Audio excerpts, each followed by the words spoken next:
Hola familia, Dios te bendiga. Qué padre que te conectas, que estás al pendiente de la serie, del estudio del profeta Amós. Si recordarás la semana pasada, el Señor estuvo hablando palabras muy fuertes a su pueblo, pero pareciera que no hay arrepentimiento en sus corazones. Pareciera que ignoran y que echan en saco roto todas las palabras de Dios por medio de sus siervos los profetas. Hoy Dios les va a hablar y todavía un poco más duro. Y el mensaje va dirigido ahora a las mujeres. Eh, Tristemente, cuando uno continúa leyendo, sigue uno aprendiendo y dándose cuenta que el corazón del ser humano es muy duro y muy terco y prefiere continuar haciendo su voluntad que preferir hacer la voluntad de Dios. Ahora, la semana pasada vimos que solamente de la nación de Israel iba a quedar lo simbólico a la punta de una oreja o a las patitas o piernas de una oveja. ¿Por qué? Porque iba a venir este castigo, este juicio sobre la nación de Israel, tanto que el profeta Amós hace la comparación de que así como el pastor solamente libra la punta de una oreja o las piernas de la oveja cuando el león ha atacado, así solamente iba a quedar de la nación de Israel. Solamente algo que indique que existió la nación de Israel. Iba a quedar muy poco. Y hablamos de que iba a quedar un remanente. Y sabemos que Dios es fiel y aún a ese remanente Dios lo sigue guardando, lo sigue bendiciendo y también le sigue siendo fiel. Hoy Dios va a hablar de otra forma, pero con el mismo propósito. Y el tema, familia, se llama como vacas de Bazán. Pero vamos a orar. Amado Dios, gracias por tu palabra. Ayúdanos, Señor, a ser prontos para oír, Señor, prontos para entender y prontos para hacer tu voluntad, Señor. Quita toda dureza de nuestros corazones, Señor, y ayúdanos a oír tu palabra, a prestar atención, a escucharla con atención, Señor. En el nombre de Jesús, amén. Vamos a leer el versículo número 1 del capítulo 4, familia, por favor. La palabra de Dios dice así: Oíd esta palabra, vacas de Bazán, que estáis en el monte de Samaria, que oprimís a los pobres y quebrantáis a los menesterosos, que decís a vuestros señores: traed y beberemos. El tema se llama como vacas de Bazán. Recordemos un poco el contexto de Amós. Amós es un recolector de higos silvestres y también es un boyero, es decir, un ganadero, una persona que como oficio, como profesión, estaba dedicado al cuidado de la ganadería, de los bueyes, de las vacas. Y esto nosotros los podemos ir notando porque siempre está usando figuras que son muy cotidianas para él, pero que también sirven para ilustrar lo que Dios quiere enseñar por medio de su experiencia y de lo que él conoce al pueblo de Israel. Aquí en este caso va a usar a las vacas de Bazán. Ahora, Bazán era una zona muy fértil y conocida por su excelente zona llena de pastos ricos para la ganadería y porque también en ese lugar existía esta raza de ganado o de vacas o de bueyes. Tanto que en varias porciones o en varios pasajes de la Biblia se hace mención de este lugar. Y cuando se menciona la ganadería, es como dar a entender, no, pues es de Bazán, es lo mejor. O sea, son vacas robustas, gordas, bonitas y bien alimentadas. Y estas vacas eran fuertes y tenían un aspecto impecable debido a la exuberancia de los pastos de aquella tierra. Entonces eso les ayudaba a tener una muy buena alimentación. Lo interesante o la pregunta es, ¿a quiénes se estaba dirigiendo el profeta? ¿Quiénes eran las vacas de Bazán? Las vacas de Bazán, hay quienes creen que se refiere a todos, a toda la nación de Israel. Pero hay quienes aseguran que se refieren específicamente a las mujeres, aunque esto es un poco alarmante para nuestros tiempos. Alarmantes en el sentido de que genera así como que escándalo, polémica, porque pues sí es un poquito complicado y difícil así como que alguien le diga a las mujeres, pareces vaca, ¿no? Y estás tan gorda, que yo he escuchado a algunas mujeres referirse así a ellas mismas cuando empiezan a subir unos kilitos, dicen, ¡ay! Ya parezco vaca gorda, ¿no? Ya me estoy poniendo como vaca, pero porque dicen, ya me estoy poniendo bien chonchita o redondita. Aquí recordemos que tiene mucho tiempo esto y que el profeta es boyero, es ganadero, es persona del campo, que habla con franqueza y cómo va, pero también Dios permite este lenguaje para poder llamar la atención y también hacer que la nación de Israel, en este caso específicamente las mujeres, se puedan identificar. ¿Y por qué? Les dice, oíd esta palabra, vacas de Basán, que estáis en el monte de Samaria, que oprimís a los pobres y quebrantáis a los menesterosos, que decís a vuestros señores, traed y beberemos. El problema aquí no es el hecho de que les está nombrando así o les está haciendo esta comparación con unas vacas por el hecho de que están gorditas o por el hecho de que viven bien o comen bien. El problema aquí es que están así, gorditas, y tienen una vida de excesos, pero no es porque trabajen mucho, no es porque se esfuerzan, no es porque realmente ellas logran eso con su trabajo, con su perseverancia, sino porque lo han logrado a costa de que han pasado por encima de la gente. Como dice aquí, que oprimís a los pobres y quebrantáis a los menesterosos. Para que ellos pudieran disfrutar de su riqueza, los pobres eran oprimidos. Y esto ya lo hemos aprendido en las semanas pasadas. En realidad lo que Amós está diciendo es que ellos oprimen a los pobres y maltratan a los necesitados. ¿Para qué? Para que ellas puedan tener todos estos lujos. Este es la molestia de Dios y del profeta, porque esto muestra que en ellas y en el pueblo de Israel, en este caso el nivel alto, los ricos, tenían sus corazones endurecidos. ¿Y esto qué muestra? ¿En qué también se refleja? En que no hay un arrepentimiento. Tanto que les da igual oprimir al pobre, abusar, quitarle lo poco que tienen, no darle ningún valor, tanto que los cambian por sandalias. Entonces, esto es lo que a Dios le ha ofendido, que ellos sean injustos, que no amen al prójimo, que no muestren este amor a Dios a través de corresponder al prójimo, de hacer buen uso de las riquezas, sino que ellos hacían riquezas a base de la injusticia social. El profeta acusó a las mujeres de la clase social más adinerada y se refirió de manera burlona, aquí podemos darnos cuenta, a sus maridos, utilizando una palabra que no era comúnmente usada para los esposos. Y aquí vemos al finalizar este primer versículo, dice, que decís a vuestros señores, en otras palabras, a sus amos, y les lo está haciendo de manera sarcástica o burlona, porque dice, traed y beberemos. O sea, les está diciendo, ustedes les dicen a sus amos que más que amos son sus sirvientes, más que sus señores son sus criados.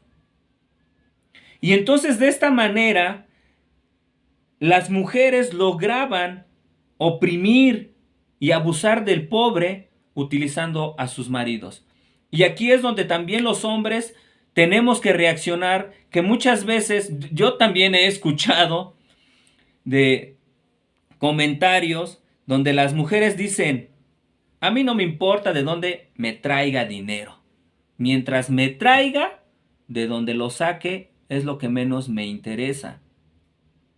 Cuando las mujeres no importa cómo obtenga el dinero, si sea a través de hurtos, de sobornos o de oprimir al pobre, pero con tal de que ella pueda gozar de una vida de excesos o de riquezas, ahí es donde el hombre tiene que estar trucha. Y no precisamente aunque sea para los excesos, sino aún el hecho de que la mujer tenga al hombre aquí al chasquido del dedo o de los dedos, también eso indica de que realmente no es el señor de la casa, no es el que lleva el liderazgo. Y no estamos hablando de machismos ni de nada, familia. Nosotros entendemos que hay un orden divino que Dios ha establecido, que la cabeza del hogar es el hombre, es el marido. Y aquí también podemos darnos cuenta cómo Amós, de manera burlona, les hace saber que realmente ahora sí que la que manda es la esposa y ella lo que quiere es seguir zambutiéndole, tomando y abusando del pobre a través de sus maridos. Versículo número 2. Dice: Jehová el Señor juró por su santidad, he aquí viene sobre vosotras. Una vez más nos podemos dar cuenta que se está refiriendo a las mujeres. Dice: viene sobre vosotras días en que os llevarán con ganchos y a vuestros descendientes con anzuelos de pescador. Jehová el Señor juró por su santidad. Lo opuesto a la santidad, ¿qué es? La inmundicia, el pecado. Entonces Dios obviamente aborrece el pecado, y su santidad lo que va a provocar es que tarde o temprano venga un castigo sobre el pecado. ¿Por qué? Porque no hay arrepentimiento. Si Dios está anunciando esto, es para que el corazón de, en este caso, el pueblo de Israel, la nación de Israel, y específicamente las mujeres de estos hombres que oprimen a los pobres, se arrepientan. Dice: vendrán días sobre los que los llevarán con ganchos.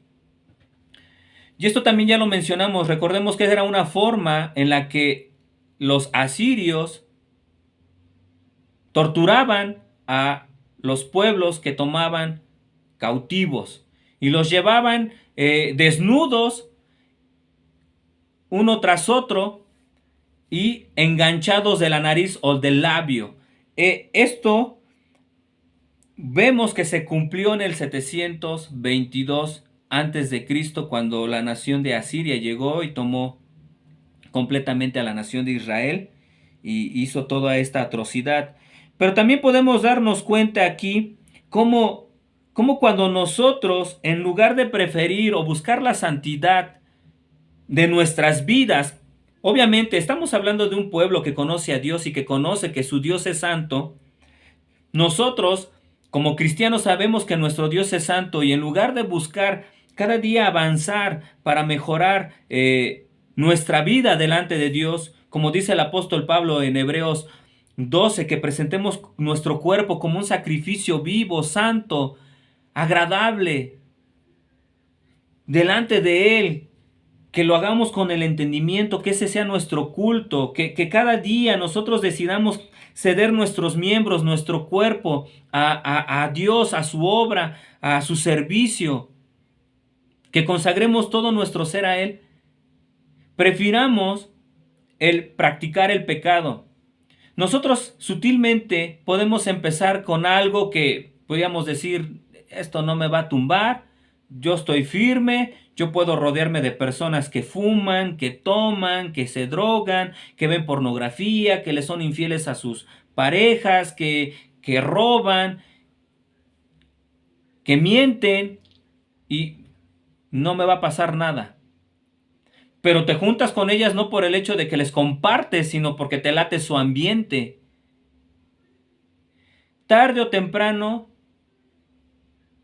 te vas a enganchar.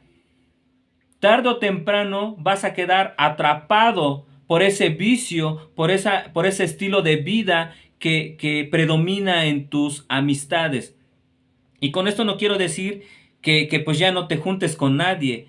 No, o sea, sí tenemos que convivir. De hecho, nosotros tenemos que ser luz en el mundo. Pero es otra cosa que tú convivas por cuestiones del trabajo y porque tienes que pasar tiempo con tus compañeros, pero también es una oportunidad para que ellos se conviertan a Cristo y no tú te conviertas a su estilo de vida. ¿Por qué? Porque si no, nos puede pasar lo que en su momento le sucedió a la nación de Israel. Dice que fueron enganchados y fueron llevados.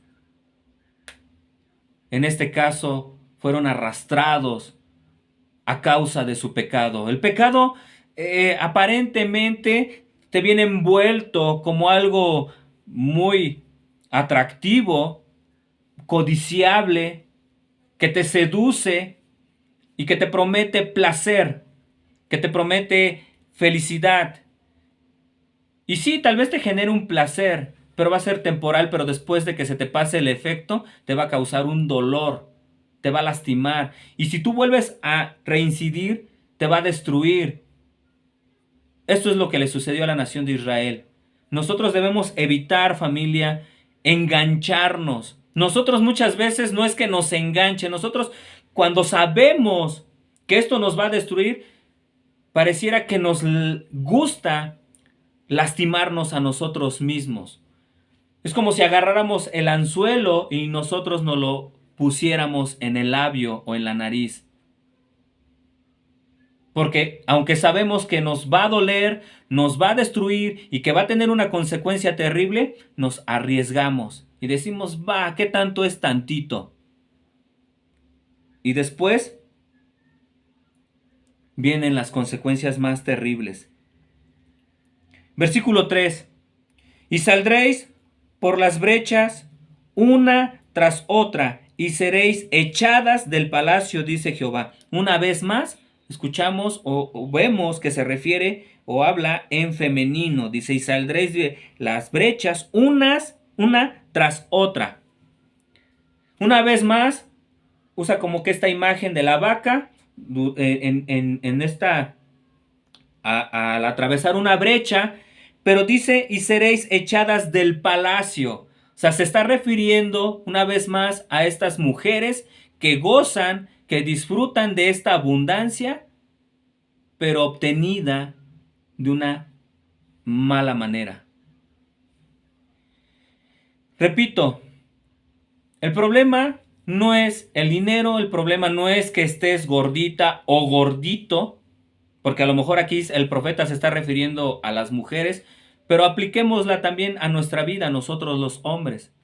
El problema no es nuestro sobrepeso, no es el hecho de que tengamos mucho dinero y eso nos permita darnos ciertos antojos, ¿verdad? Disfrutar de ciertos gustos, de comer el platillo que deseo. Eso no es el problema. Ni el problema es que gracias a Dios hay abundancia de alimento, de comida en tu alacena, en tu casa, en tu refrigerador. El problema es cómo has logrado las riquezas o cómo has logrado saciar esos antojos, cómo has obtenido tu casa o las casas. Ese es el problema, que ellos habían enriquecido. La semana pasada aprendimos que tenían la casa del verano, la casa del invierno, la casa de marfil. Ahora Dios está hablando a estas mujeres que ellas parecen vacas de Basán. ¿Por qué? Porque están igual así de gorditas, pero porque lo único que se la pasan es comiendo y a través de sus maridos ellas oprimen al pobre. Versículo número 4. Dice así: Id a Betel y prevaricad, aumentad en Gilgal la rebelión y traed de mañana vuestros sacrificios y vuestros diezmos cada 3 días. Amós está usando un sarcasmo cuando los invita a ir a Betel y cuando los invita también a ir a Gilgal. Y vemos que están estas palabras prevaricar y aumentar la rebelión. Prevaricar es desafiar, estoy consciente de que lo que estoy haciendo o lo que voy a hacer está mal, pero no me importa. Eso es prevaricar. Y con esta actitud el pueblo lo único que está haciendo es desafiar a Dios. Y también les dice que aumentan en Gilgal la rebelión. Pareciera como que los está incitando, los está animando a que continúen en su mala conducta. Pero no, aquí lo que está haciendo Amós es uso de sarcasmo. De continúen, que por sí ya están mal. O sea, como diciendo, como cuando uno le dice a nuestros hijos, ¿verdad? Los que somos padres. ¿Y ahora qué más? ¿Qué falta? ¿No? Vuelve a hacer tu berrinche, ¿no? O vuelve a hacer y les decimos las palabras o las acciones que a nosotros nos molestan. Vuelve a aventar el juguete, le dices al bebé o a la bebé. Vuélvelo a tirar y vas a ver, ¿verdad? Hacemos uso de esos sarcasmos. ¿Por qué? Porque de antemano sabemos que viene una consecuencia como para ver si ellos reaccionan. Recordemos que Gilgal y Betel eran los centros de adoración al becerro. Gilgal era un lugar que en su momento cuando Josué conquistan la tierra prometida, cuando entran, fue un lugar considerado como sagrado muy importante, pero después también se volvió un centro de idolatría. Y Betel sabemos que era uno de los dos lugares donde Jeroboam I fundó su religión, donde se establecieron estos becerros de oro. Versículo 5 dice así: ofreced sacrificio de alabanza con pan leudado y proclamad, publicad ofrendas voluntarias, pues que así lo queréis, hijos de Israel, dice Jehová el Señor. Cuando el profeta Amós de forma sarcástica invitó al pueblo de Israel a venir a Betel y Gilgal para continuar pecando, fue muy significativo que también les dijera: ahora ofrezcan sacrificios de alabanza, pero con pan leudado. Para la ley, para el Pentateuco o el pueblo de Israel, al referirme en la ley, en el Antiguo Testamento, ellos entendían que presentar pan leudado representaba maldad o pecado. Nosotros también sabemos que eso simboliza en el Nuevo Testamento. La levadura es símbolo de pecado, es símbolo de desobediencia a Dios. Una vez más, Amós hace este uso de palabras sarcásticas para volverles a reiterar: continúen pecando, continúen ofendiendo a Dios.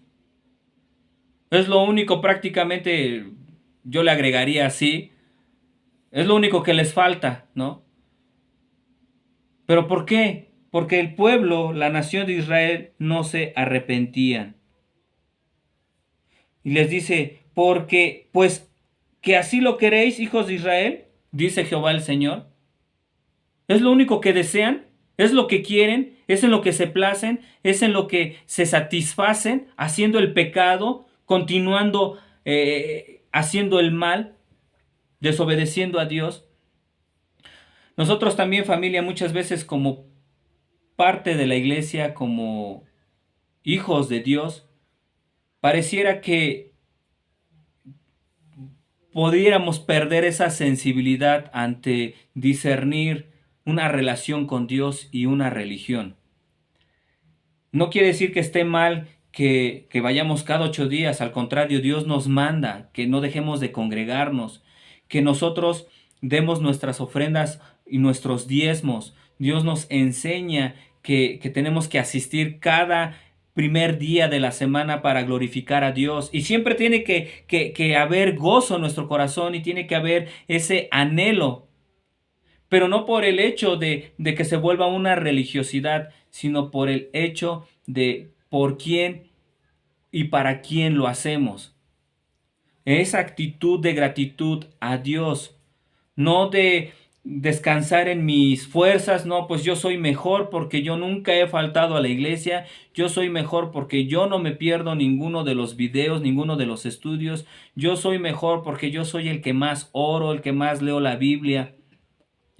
Todos tenemos que hacer eso, y si lo hacemos es para nuestro propio beneficio, no para beneficio de Dios.